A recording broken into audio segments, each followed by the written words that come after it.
These visuals capture the exact moment of the Delhi terror blast. This terror agent, a doctor by profession, was caught on CCTV just minutes before the explosion. Now the Indian Prime Minister Modi has vowed the conspirators will not be spared. All those responsible will be brought to justice. Nearly a dozen have lost their lives in yet another Islamic terror attack in the heart of India. But while media was quick to paint this as the Red Fort terror attack, and I understand why it is a tourist spot, but it's not exactly true.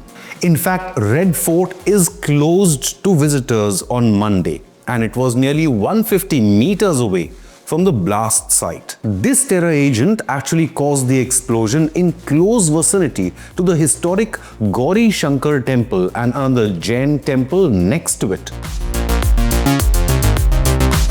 In fact, this terror agent had come from Faridabad, crossed the Ballarpur border and reached the vicinity of the Red Fort. Near the Red Fort, he parked his car near the Sunehri Masjid or the mosque for over 2 hours. He then took the car, drove around for half an hour and reached outside the Gauri Shankar Temple to cause the explosion. Was it accidental?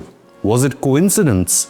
Or his final attempt to target a Hindu place of worship? Multiple social media users had been pointing this out, how the blast appears to have targeted the temple area close to the Red Fort. According to reports, among those injured were Hindu devotees apart from bystanders and tourists on the road. Hindustan Times claims, quote, Ankush Sharma and his friend Rahul Kaushik, residents of Shahadra, were returning home after visiting the Gauri Shankar Temple when the blast went off.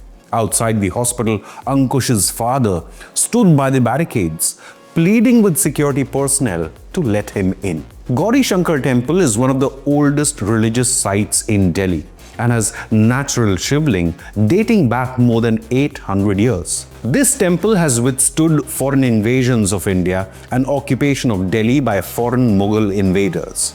But it seems even today, Islamic extremists have their eyes set on this historic site.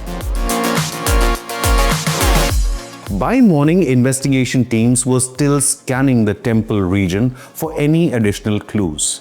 This terror agent is being linked to the Faridabad terror cell, which was busted by Indian agencies just hours before, where a doctor from Kashmir was nabbed with nearly 2.9 tons of bomb-making material along with assault rifles and pistols. What's shocking is that this doctor was operating from a university and may have used the university lab to make the explosives. The terror cell is being linked to Pakistan-based terror group Jaish or JEM, whose headquarters were turned to rubble and smashed by Indian military during Operation Sindoor.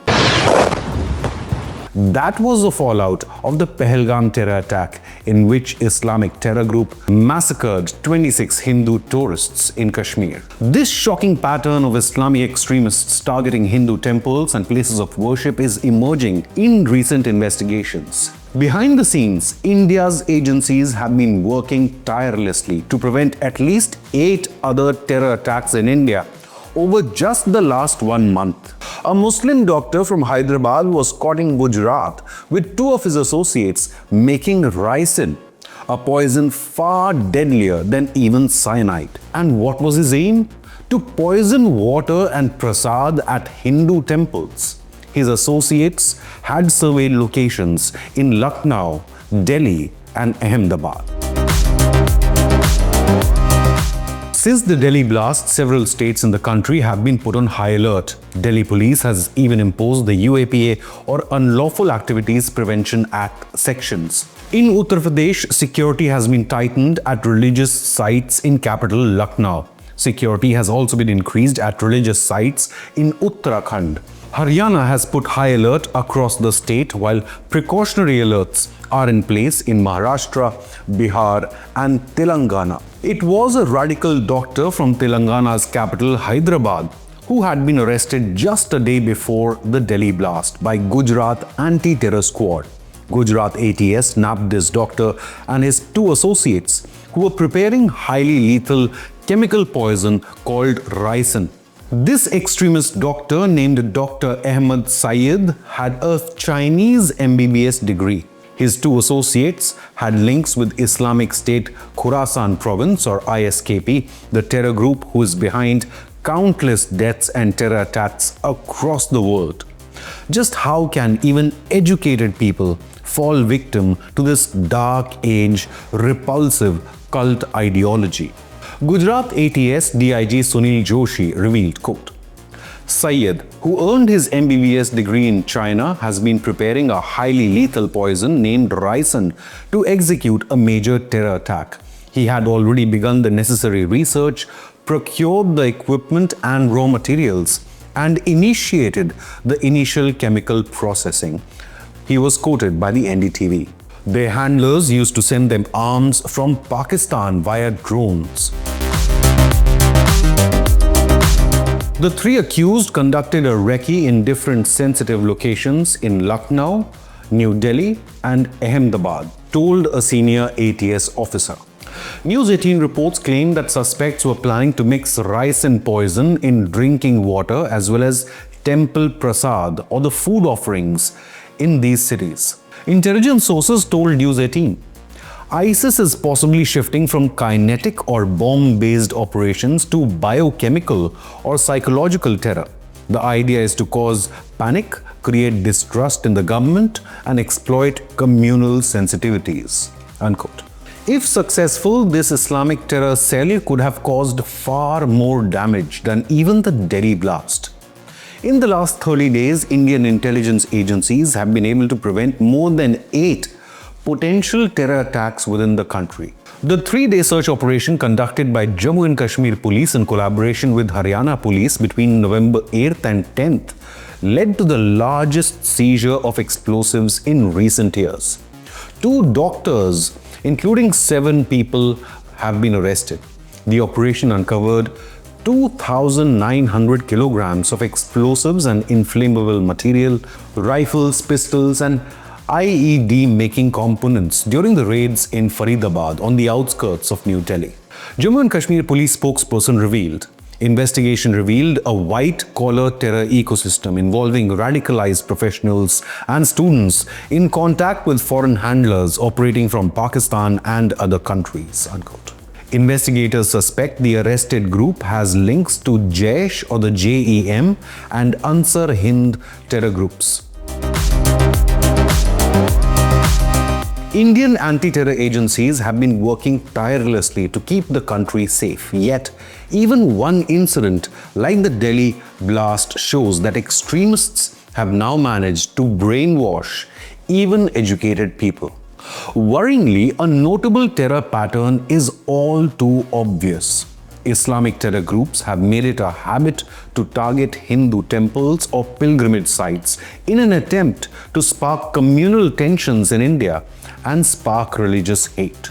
In 2001, 13 were killed in Amarnath pilgrimage massacre. In 2002, 33 were massacred in Akshardham temple attack in Gujarat. In 2002, 22 people were killed in 2 separate attacks on the Raghunath temple in Jammu. A few years later, in 2005, 2 were killed when a terror group attacked the Ayodhya Ram Mandir. This was conducted by Lashkar. In 2006, 28 were killed and over 100 injured in Varanasi temple attack. These are just the tip of the iceberg. Islamic terror is not just a threat to India, but to the entire world. Some say the only way to deal with it is to follow China's example. However, the onus lies within the Islamic society to end extremism and embrace humanity. What do you believe? What can be a permanent solution to this dark age cult ideology of hate?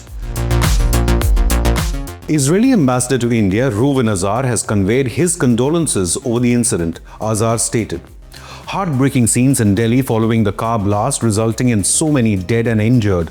Our deepest condolences to the families of the victims. Wishing speedy recovery to those injured. Praise for the rescuers and security forces." Unquote. Maldives President Mohammad Muizzu also stated, deeply saddened by the tragic loss of lives in the blast near Red Fort, Delhi this evening. Our heartfelt condolences to the bereaved families and good wishes for the swift recovery of the injured. The Maldives stands in solidarity with the people and government of India in this difficult time. Unquote. Singapore's High Commissioner to India, Simon Wong, stated, offering my prayers to the victims and families of the car blast near Red Fort. Singapore strongly condemns this act of terror. Singapore stands with India. The Iranian embassy in India extended their sympathy and condolences towards India and posted on X, conveying heartfelt sympathy to the bereaved families of the victims and wishes patience and comfort to them, as well as speedy recovery for those injured in this tragic incident. Sri Lanka and Canada also expressed condolences, while the US Embassy issued a security alert for its own citizens, stating that the government of India has placed several Indian states on high alert. They have warned people to avoid places near the Red Fort. Meanwhile, India is probing all angles to the incident, and Defence Minister Rajnath Singh has vowed that those guilty will not be spared. Rajnath Singh stated, "The findings of the investigation will soon be made public. I want to assure the nation that those responsible for this tragedy will be brought to justice and will not be spared under any circumstances." Leave a comment with your opinion, hit the like button and subscribe to Inconnect News.